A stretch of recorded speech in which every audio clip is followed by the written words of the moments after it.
Hi again, I'm Bryan and welcome to another episode of Hiking With Me. Today we're at Old Dalby and we're going to be doing the Longcliff Trig Point.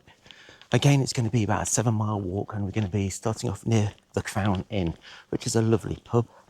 And we're going to be heading off round the Beaver Dales, and the Vale of Beaver.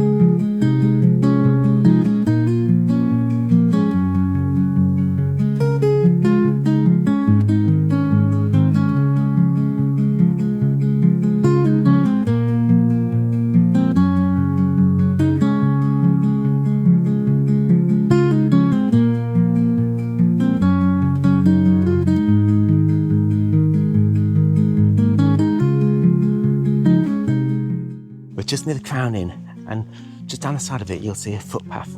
You head down there and we're going to be going towards the church. And obviously one of the reasons why I go to the church, not for religious reasons, but we're going to see if we can see any of the apotropaic markings, benchmarks and any of the usual stuff. Once you've gone through the little alleyway, you come out onto the green at Old Dalby. Lovely little place if you want to have a little picnic. There's a bench there. There's the church. We just missed the church bells. So once you've gone over the green, you go down, believe it or not, Church Lane.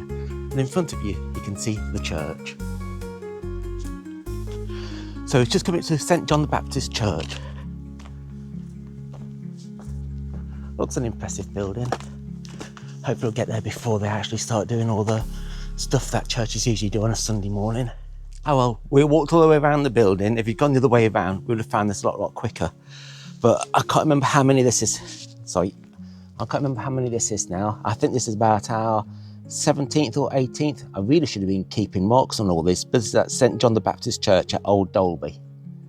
I suppose you could always look back through my old videos, but I've got too many videos now to watch. I don't know what the view's going to be like from the Trig Point, but you get a lovely view from the church. Obviously got to have Henry's ear in it.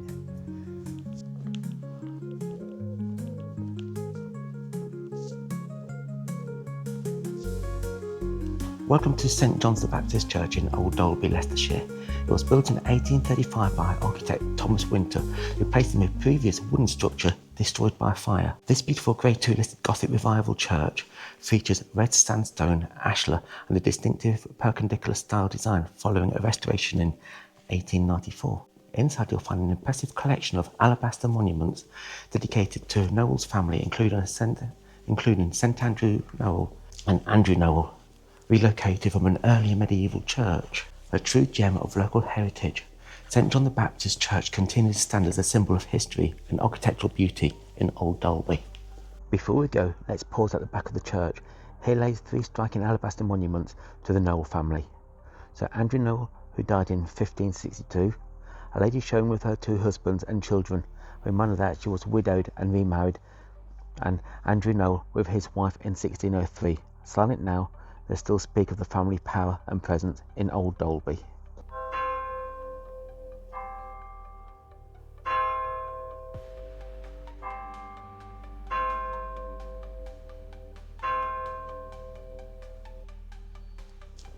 We're now leaving. As you leave the church, we head down Paradise Lane.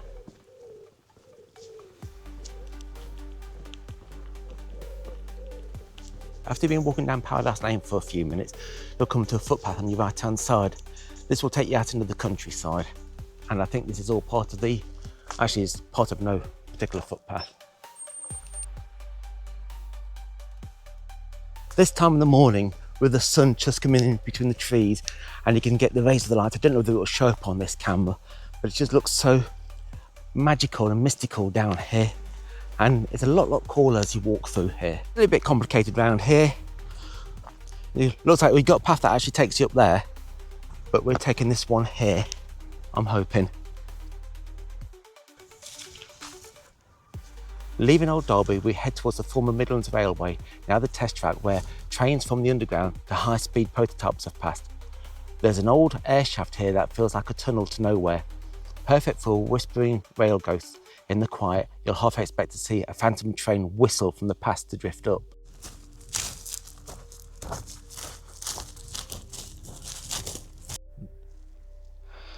Just up there on the embankment, that looks like where the tunnel entrance is, just over there where that building is. The tunnel went through there, so we should see an air shaft just up there. I was completely wrong. The tunnel's not through there. The tunnel's down there. Don't know if you can see it on this camera. It's a shame you have to use your phone camera. Let me film this on here. So that looks like the old tunnel just down there, not up there. I'm not too sure whether we'll actually be able to see the air shaft. It's very overgrown around here, and the air shaft is supposed to be around there somewhere. But if there's going to be a nice clear path, we'll take it. But it's another lovely dapple shaded area. Unfortunately, we can't get to the air shaft. We've tried, but it's so overgrown, it's basically impossible. And we've seen an air shaft before, and I'm sure you know what air shafts look like.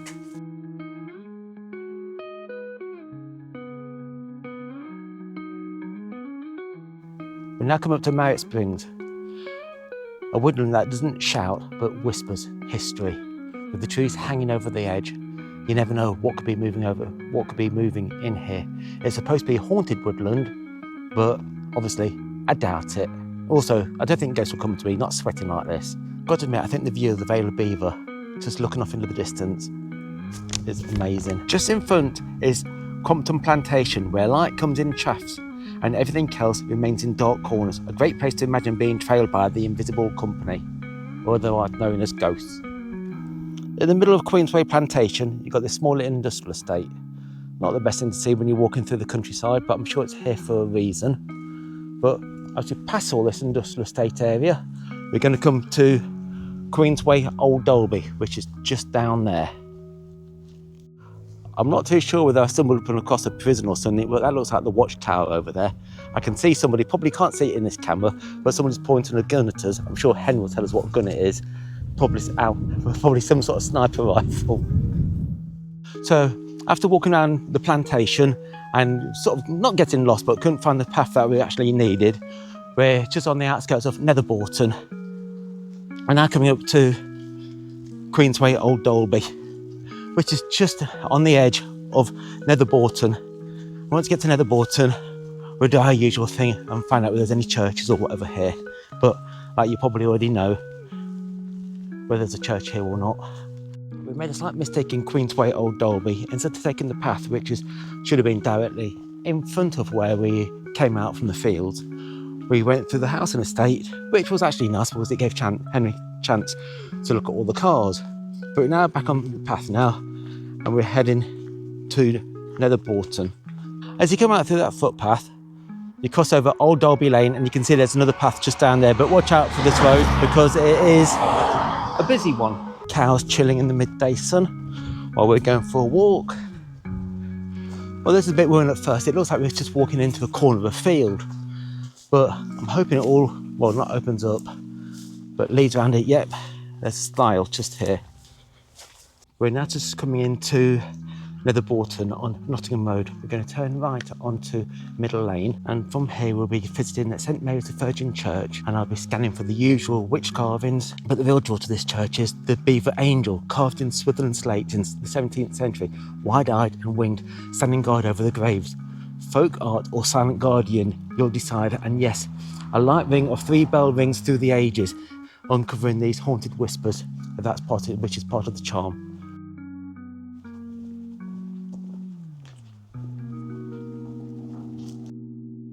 We're now in Nether Broughton, a small village with a long story to tell. First mentioned in the Domesday Book of 1086, it grew up around the farming and the busy Leicester to Nottingham road, where coaching inns once served weary travellers. As you wander through, you can still spot the odd cottage that carries the feel of the past. We're heading to the Church of St Mary's next. Its tower has stood since the 12th century, keeping watch over the Vale. We're now at St Mary the Virgin in Nether Broughton. This little church still holds its medieval character, even after the restoration work in 1881 by Nottingham architect William Knight. Back then, the south porch was removed to let more light into the south aisle, and the building was gently modernised while keeping its old world charm. As you stroll up the path, take a look around the churchyard. Here you'll find the Belvoir Angels carved into some of the gravestones.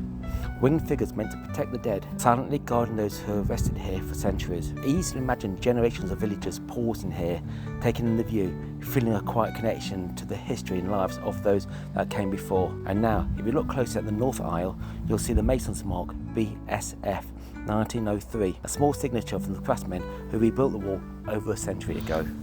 Oh, that's another Trig Walk we've found. This is on the corner at St Mary the Virgin Church. I'm going to say that's 19 or 20. I should have really kept track of all these.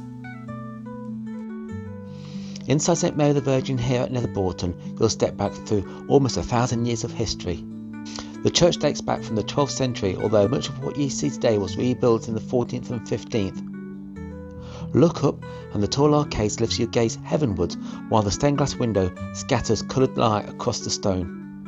The carved font has welcomed generations of villagers, and tucked around the walls you'll find monuments to local families, their names echoing through parish records for centuries.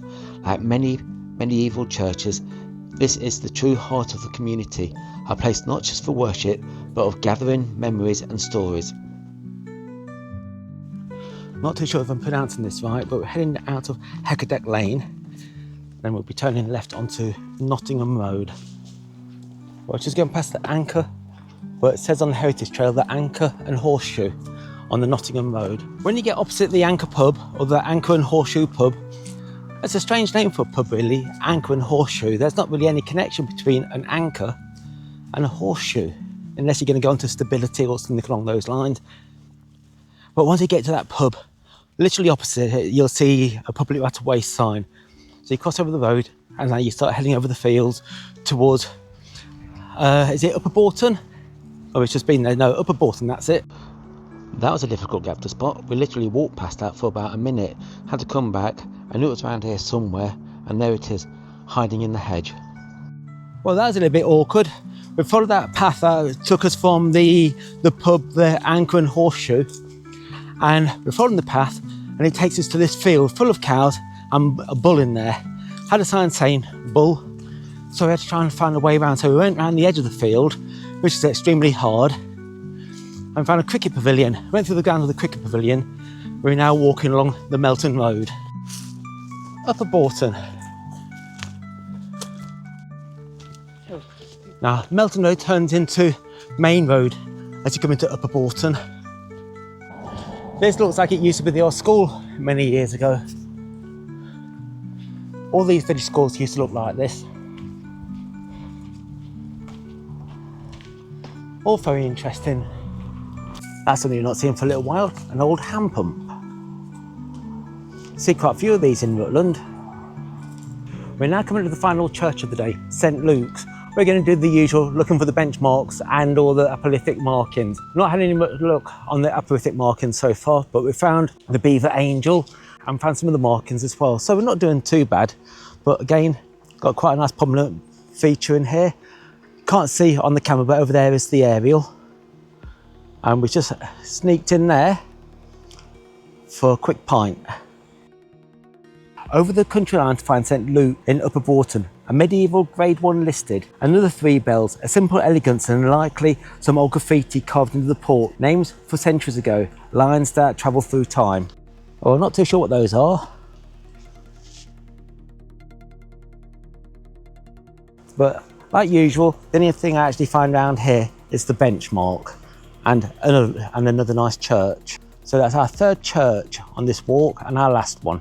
We're now at St Luke's Church at Upper Broughton, a Grade 1 listed gem dating back to the 12th century with striking 13th century tower and arcade and a 14th century font, rebuilt in 1855 by SS Toulon. Its porch preserves a rare Norman Tipium fragment once thought to depict St Oswald, the timeless church beauty blends centuries of English history. Don't know who made this. Oh, this is made by the Upper Broughton Patchwork Group.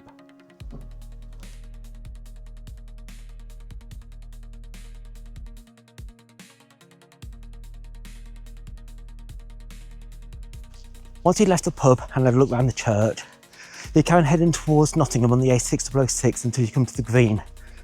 Turn left at the green and this will take us to Longcliff. We've just stumbled across this medieval cross in Upper Broughton. What survives today is the base and the short section of the shaft, but originally it would have stood twice as tall, crowned with a carved stone cross. These crosses were once at the heart of the village life, used for preaching, market and processions, until many of them were damaged or destroyed after the Reformation. All that can be seen now in the weathered limestone blocks is the faint carvings. Still, it whispers of the past. The whole monument now is a Grade 2 listed. Tell you what, it's very warm. We're now left Upper Broughton on Station Road. We're going to walk out on Station Road for about, I think about a mile. Then we'll go past over the train line, the train bridge, up to Longcliff. Then we'll be at the Trig point. I crossed over this a little while ago, hoping to find the the air vent, but it's a bit too overgrown. So it's just walk up here a little bit further. This is still Station Road. I assume there was a station on there sometime. Then we'll be turning left very shortly.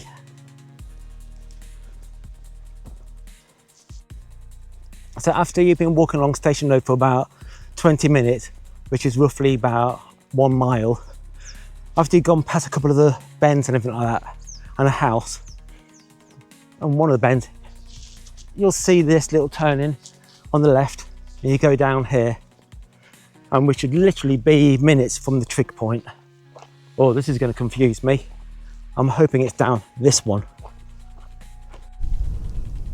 Well, we went at the wrong side of the field at first, so if you do come to this one, once you go on that path along there, it's on from the other side. It's on the, as you look at the hedge, it's on the left hand side of the hedge, and then you walk up this side and it's just here in the hedge itself.